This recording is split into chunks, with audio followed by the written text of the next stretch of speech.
So, you're about to lead a team, maybe for the very first time, and you're probably asking yourself, what's my style gonna be? Should you be the one calling all the shots, or should you be more collaborative? Well, in the next few minutes, we're gonna build out your foundational toolkit and explore the core models of leadership that every single new manager really ought to know. Seriously, let's just start with that. What kind of leader will you be? Because really thinking about that question, that's your first step. By understanding these classic leadership styles, you can start to be more intentional about how you guide and how you motivate your team. Here's our game plan. We're going to start with 3 basic styles that are all about how leaders use their authority. Then, we'll see how those styles aren't so black and white. They actually exist on a spectrum. From there, we'll dive into that classic balancing act between people and production, and we'll wrap it all up with 4 really powerful systems to kind of bring all these ideas together. Okay, let's jump right in. First up, the most fundamental way to think about leadership is all about how a leader uses their authority. This is really the bedrock, where all leadership theory begins. So you've got these 3 classic styles: autocratic, democratic, and free reign. An autocratic leader, that's your top-down manager. They give the orders and they expect you to follow them. Sometimes they use what's called coercive power, the threat of punishment. You might need this style in an emergency room where a surgeon has to give quick, clear commands. Then you have the democratic leader. This person talks with their team, they want people to participate. Think of a marketing team brainstorming a new campaign. And finally, you've got the free reign leader. They give the team maximum freedom. You'd see this in, say, a creative agency where senior designers are trusted to run with their own projects. I love this slide because it shows you exactly how that influence flows. See, with the autocratic style, it's a one-way street. Information just flows down from the leader. Democratic style, that's a two-way conversation, a real exchange of ideas. And with free reign, the influence is mostly side to side, between the team members themselves. The leader is more of a resource than a director. But let's be real, leadership isn't just about picking one of 3 boxes and sticking with it. In the real world, it's much more of a spectrum. 2 researchers, Tanbaum and Schmid, showed that these styles actually exist on a continuum, from completely boss-centered all the way to completely employee-centered. And you can see how that plays out right here. Over on the far left, you have the manager who makes a decision and just announces it. That's pure boss-centered.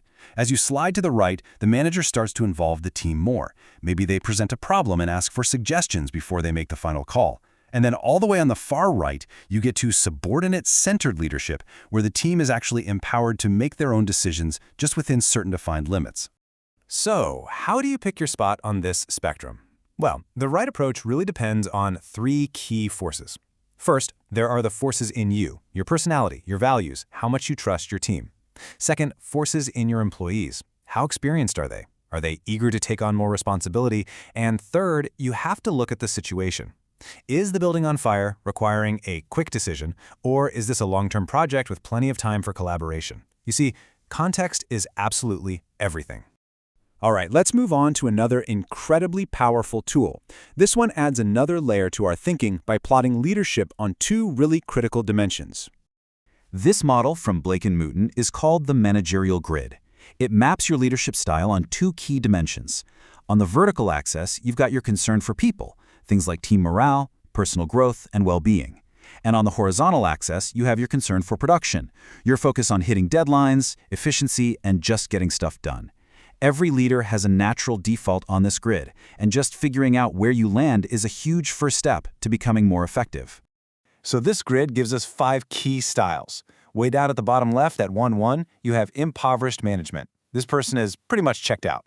At 1-9, you've got the country club manager. Everybody's happy, it's a great place to hang out, but not a whole lot gets done. The complete opposite is 9-1, authority compliance. This is the pure taskmaster who sees people as cogs in a machine. A lot of managers end up at 5-5, the middle-of-the-road compromise. But the real goal, according to this model, is to be a 9-9 team manager. This is the leader who proves you can care deeply about your people and get amazing results at the same time, building a culture of trust and high performance. Okay, on to our final model. This one is great because it brings in other factors we haven't talked about yet, like trust, motivation, and communication, and it organizes them into 4 distinct systems. Rensis Likert saw management as evolving through these 4 systems. System 1 is exploitative authoritative, where leaders basically rule by fear. In System 2, benevolent authoritative, things get a little better. Think of a boss who's sort of like a parent. They'll give out rewards, but they're still making all the decisions. Then you get to System 3, consultative, where managers actually start to trust their team and ask for their ideas. But the holy grail here is System 4, participative. This is where trust is so high that decision-making is shared and everyone feels a real sense of ownership over the work. And here's the real kicker. After 30 years of research, Likhart's conclusion was totally clear. The managers who used that participatory System 4 approach were, by far, the most successful. Their teams weren't just happier, they were more productive, they hit their goals more often, and their morale was through the roof. All right, that was a lot to cover, but we've just added 4 really powerful tools to your management toolkit. Let's do a quick recap. So, we started with the basic authority styles just to understand power. Then, we expanded that with the continuum to see all the shades of gray in between. We used the managerial grid to analyze that crucial balance between people and tasks. And finally, Likhart's systems showed us how trust is really the foundation for the most effective teams. Each one of these models is a different lens you can use to understand and improve your own leadership. And that brings us to the most important point of all. There's no single best style. The most effective leaders, the truly great ones, are adaptable. They have this entire toolkit at their disposal, and they have the wisdom to know which tool to pull out for which situation. The real challenge for you isn't just to memorize these models, it's to learn how to diagnose a situation and apply the right approach. So, as you go into your next leadership challenge, the question is, which tool will you choose and why?